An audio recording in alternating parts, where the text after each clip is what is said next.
Chapter 1. 4'11" of pure hustle. A LLA May Briggs literally stood tall, even at 4'11", since she knew the hustle of the Kansas City streets. Coal-black processed hair covered her medium-sized head. A thin part straight down the top center of her head, with two curly bangs overshadowing her forehead, became the signature hairdo of her generation. Her smooth, dark complexion glowed with a radiance, which compared to many other beautiful women of color. Weighing in at a solid 125 pounds of dangerous curves, she certainly knew how to flaunt what her mother had given her. As the daughter of an ordained minister, she'd gotten way off track and went far to the left. Ever since the age of 17, Ala Mae started working the North End streets of Kansas City, Missouri as a prostitute. She knew the game much too well. There weren't too many tricks that she didn't know by name or by face. White men were her specialty. The working class and well-to-do white men were absolutely more suited toward her hustle lifestyle. Dewey B. Reynolds. Even as a budding teenager, she knew that white men lusted for colored women. Rarely did any of them fall hard when it came to displaying true love. Ala Mae reasoned that white men enjoyed spending money on colored women.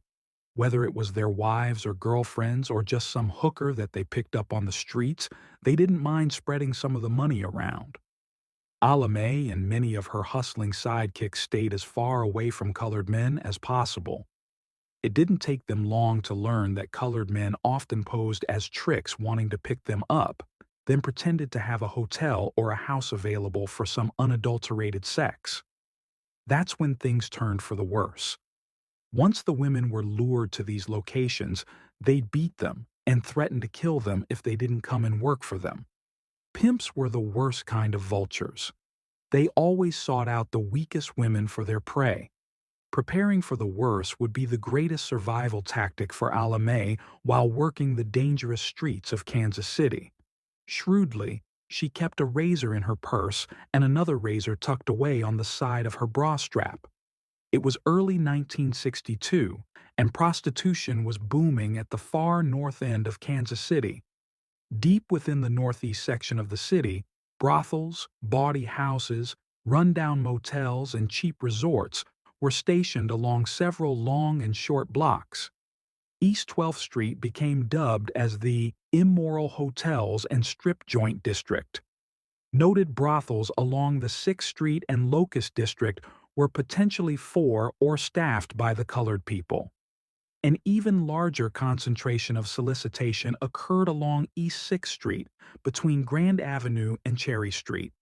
Smaller rundown motels were a gold mine for the organized crime figures who profited from both the whores and the tricks.